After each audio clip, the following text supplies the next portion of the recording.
Bonjour à tous, bienvenue pour cette nouvelle émission de l'Autre Direct, en live depuis le bar-restaurant L'Institution avec Gilles Vesco. Gilles Vesco, bonjour. Bonjour. Vice-président du Grand Lyon en charge des nouvelles mobilités urbaines. Et une nouvelle mobilité arrive bientôt, elle s'appelle Bluely le 10 octobre. Alors Bluely, c'est quoi? Alors, Bluely, pour dire très simplement, pour fixer les idées, c'est Vélove sur 4 roues électriques.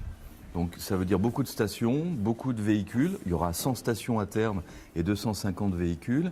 C'est exactement la même chose, c'est-à-dire qu'on réplique sur 4 roues ce que Lyon a inventé avec Vélove, qui s'appelle le one-way, c'est-à-dire la trace directe, l'aller simple, où on n'est pas obligé de remettre le vélo ou la voiture là où on l'a prise.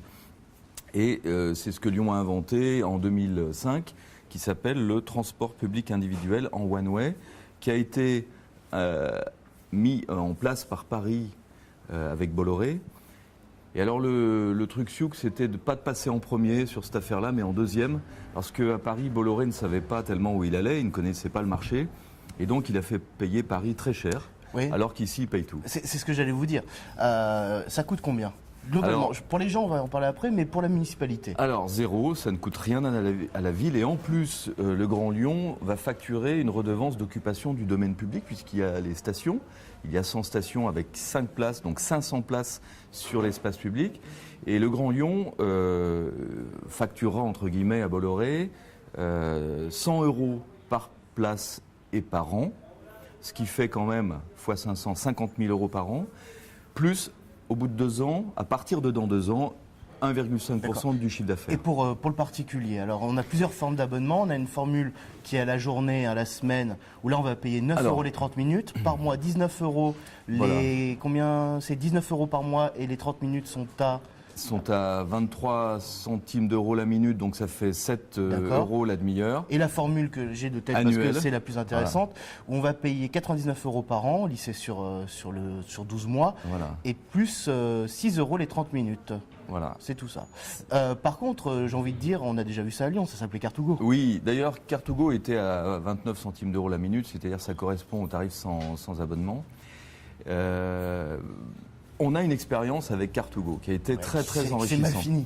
Oui, Car2Go est reparti au bout de 5 mois, mais pour des raisons de procès sur le nom, ils se sont pas battus pour Daimler revenir. à Stuttgart ne voulait pas changer le nom de Car2Go puisque c'est une filiale de Mercedes, et donc ils sont repartis.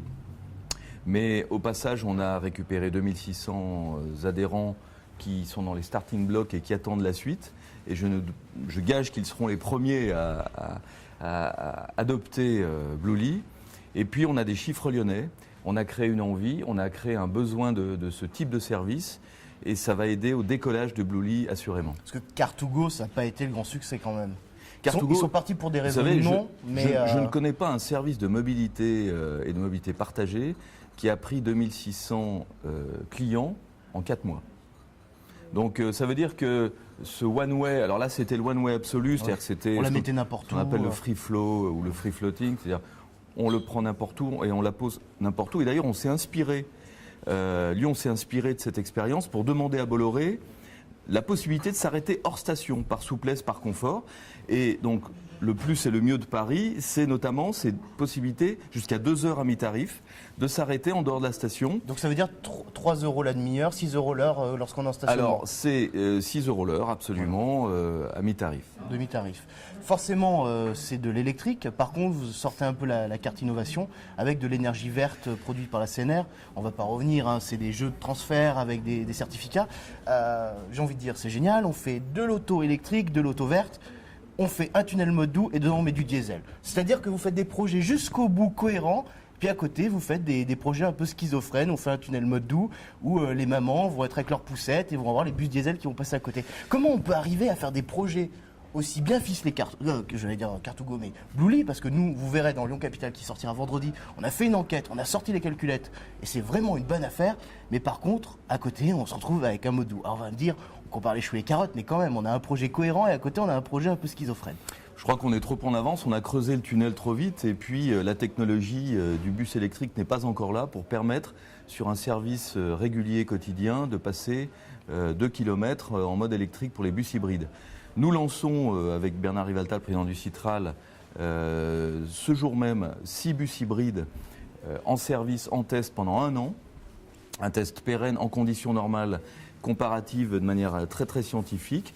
2 Irisbus, 2 Volvo Bus et 2 MAN allemands, qui, au bout d'1 an, si ils donnent toute satisfaction sur l'économie de consommation de fuel également et sur les particules fines, puisque c'est autant d'économies de pollution, eh bien, seront commandés à plusieurs dizaines d'exemplaires dès fin 2014 pour progressivement remplacer l'intégralité de la flotte des 1000 bus diesel qui tournent encore sur les 130 lignes du Citral et des TCL. Donc, on est en expérimentation. On va commencer avec des bus propres parce qu'ils sont aux normes, avec des pots qui filtrent et qui enlèvent les particules fines, une partie.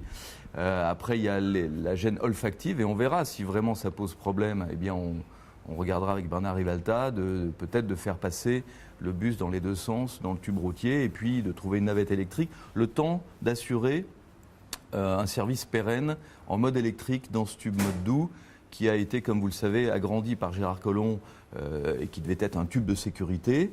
Mais plutôt que de le fermer, Gérard Collomb a décidé d'en faire autre chose en l'agrandissant pour mettre des piétons, des vélos, des joggers, des trottinettes, des rollers et des bus propres. Des bus diesel pour le commencer. On va revenir 2 secondes sur Bluely et sur Lyon dans l'économie partagée, l'économie de partage. Vous avez créé Velov qui aujourd'hui est un succès à Lyon, en tout cas ça marche bien. Par contre à Paris on a des petits soucis avec Vélib, beaucoup de casses. 9000 vélos, c'est le chiffre qui est avancé ce week-end. Est-ce qu'à Lyon on a autant de casses? Ça fait quasiment un vélo sur 2, c'est énorme. Velov, on a passé le 19 août les 50 millions de trajets, 100 millions de kilomètres. C'est, si on fait 200 grammes de CO2 par kilomètre, si ces trajets avaient été faits en voiture, c'est 20 000 tonnes de CO2 et autant de polluants et de particules fines économisées. Donc Velov est un succès grâce aux Lyonnais. C'est 20 000 trajets par jour en moyenne annuelle.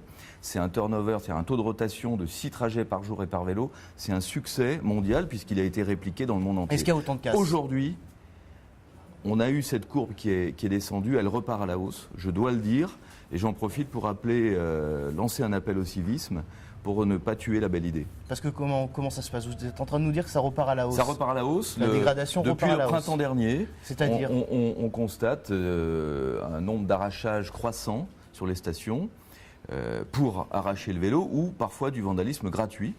Et l'opérateur JC Deco, qui est propriétaire des vélos et qui doit les remplacer, les réparer, certes on retrouve 85%, mais ça doit repasser à l'atelier. Les cadres sont HS. Il y a à peu près combien de vélos qui disparaissent par mois? Écoutez, on est quand même à entre 200 et 300 vélos qui disparaissent par mois et ça fait beaucoup sur un parc de 4000 vélos. D'accord. Donc c'est pas Paris, mais c'est quand même préoccupant. C'est préoccupant, rien n'est jamais acquis. On pensait que Velov était rentré dans le paysage et que tout le monde finalement considérait que c'était un service public, puisque 10% de la population de Lyon et de Villeurbanne a une carte Velov sur soi. Tout le monde connaît quelqu'un dans sa famille ou un ami qui est un véloveur. Malgré ça, il y a du vandalisme et nous sommes en train de réfléchir à des mesures. Alors, de renforcement de la tâche, évidemment encore, mais au bout d'un moment, c'est la bornette qui lâche, donc ce n'est pas une solution. Et puis des mesures de surveillance renforcées avec peut-être de la lumière et de la vidéosurveillance. Par contre, vous ne serez pas à l'inauguration de Bluely le 10 octobre, vous serez aux États-Unis pour faire la promotion de Velov. Enfin, de l'économie de partage. Du one-way, du transport partagé, de Velov et de Bluely finalement, puisque tout ça se passe à Lyon. Et alors ça c'est la répartition du travail. Je serai au moins autant utile au Grand Lyon à participer à son rayonnement à San Francisco. C'est un grand congrès mondial qui s'appelle le sommet de la mobilité partagée et dans lequel il y a des sociologues, il y a des économistes également qui réfléchissent sur l'économie du partage, puisque vous avez compris que le mot partage est le nouveau paradigme, non seulement de la mobilité urbaine, mais probablement du partage de la ville, de la cité et au bout du compte de la planète. On va faire une transition tirée par les cheveux. Les idées que vous partagez. Gilles Vesco, c'est un petit peu l'être insaisissable. Vous avez commencé, vous étiez à l'UDF, vous êtes parti au Modem, vous étiez au PS. On a appris que vous n'aviez pas renouvelé votre votre carte OPS. C'est quoi? C'est de l'arrivisme politique? Vous êtes quoi? Vous êtes un ambitieux? C'est quoi vos valeurs en Alors fait? écoutez, moi Quelles sont les valeurs de Gilles Vesco? je suis un démocrate social, un vieux démocrate social. Je suis rentré au Centre des démocrates sociaux à Lyon, au CDS, qui faisait partie de l'UDF en 88. Et je suis resté jusqu'à ce qu'on m'exclue de l'UDF en 2006-2007. 6 mois avant sa disparition, on n'y voyait aucun lien de cause à effet par ailleurs. Quoique, 18 ans, c'est un beau bail, c'est une belle fidélité. On m'a d'ailleurs dit que j'étais pas assez opportuniste parce que, vu le management de ce parti, il allait dans le mur, ce qui est arrivé.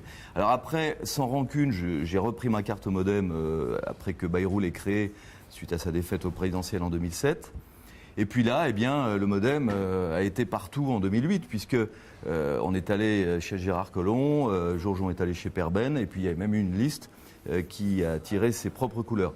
Mais vous savez, moi je suis rentré sans étiquette politique en 2001 au Grand Lyon. J'ai fait un tiers des voix de ma ville, Caluire à l'époque, et je suis allé travailler avec Gérard Collomb en 2001. Donc j'ai ouvert cette voie-là. J'ai travaillé 13 ans pour Gérard Collomb, 15 ans pour Michel Mercier au Conseil général. Pendant 8 ans, j'ai même travaillé pour les deux.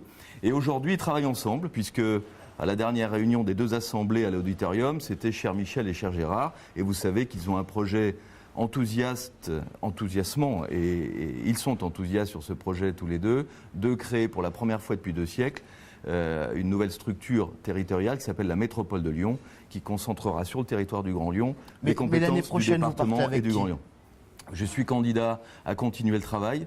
Vous savez, c'est ça qui compte. C'est de faire des choses comme Vélove, comme Blouly, mettre 300 km de pistes et de bandes cyclables. Gérard Collomb. Et c'est évidemment derrière Gérard Collomb qui m'a donné cette chance et cette opportunité. Mais sans étiquette PS. Et je suis membre du groupe PS et apparenté. Je suis apparenté PS par rapport au groupe politique des collectivités où je siège, mais je suis un démocrate social, je dirais aujourd'hui un éco-démocrate social. D'accord. Je vous remercie. Merci. C'était l'autre direct sur lyoncapital.fr. Donc vous avez compris le message, hein. Faites attention avec les vélos. Allez-y mollo avec les Blouly aussi, ça va être... Ne faites pas de rodéo. En tout cas, on se retrouve demain avec Razik Brick et c'est People demain et non pas politique, puisque ce sera Ryan Bensetti. Alors vous connaissez ou pas Ryan Bensetti? Oui. Voilà, la série Peps sur TF1. Je ne sais pas s'ils font du Vélove, mais en tout cas ça marche, ça cartonne. Plus que Vélove, 8 millions de téléspectateurs tous les soirs.